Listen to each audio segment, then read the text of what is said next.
Peter Burns from the SEC Network breaking down the big games for the weekend. We talked Mississippi State, Alabama, Auburn, Georgia, 2.5-point spread here. I hear a lot of people out there saying Auburn, this is the game that Georgia slips up. And I understand the reasoning. Auburn's a very talented football team. But what has Auburn done to date? I think people are just grasping for chaos and they want something to happen.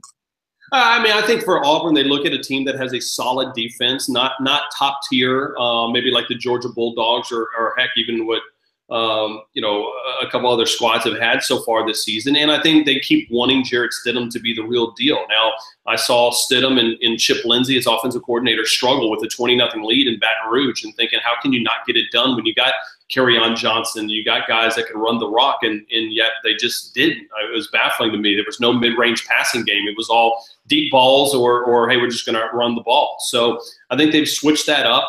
I don't think Georgia looked sharp against South Carolina, but I don't think they necessarily had to last week. I mean, Georgia is going to sit back and not.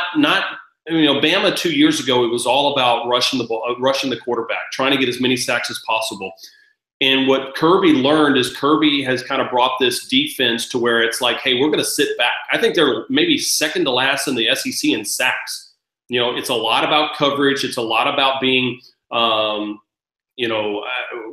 patient on defense. So I think that's going to be intriguing matchup. I still like Georgia. I think they're incredibly sound, but this is chaos. If Auburn wins this game, we're looking at it right now. There's 3 teams, Mark, in the SEC that have a potential for the college football playoff. Obviously, Alabama and Georgia.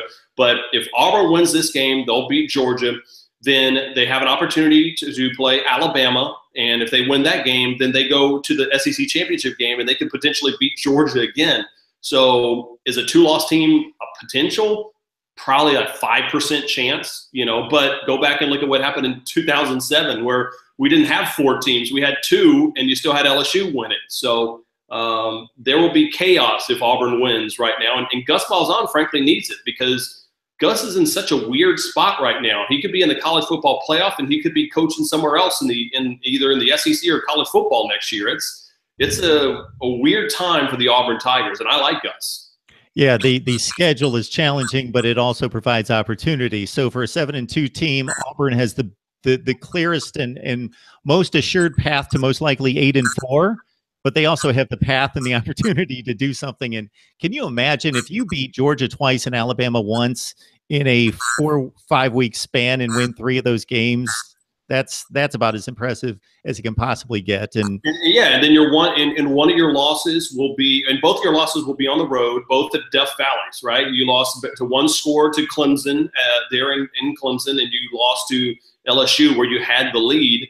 And I mean, obviously, that's the reason why they kicked themselves so bad. I mean, they're up 20-0 on LSU. There's no reason why they should lose that game, and yet they did. So, interesting times, to say the least. Yeah, but the way it shapes up, they still have to beat Alabama regardless to get to Atlanta. Right.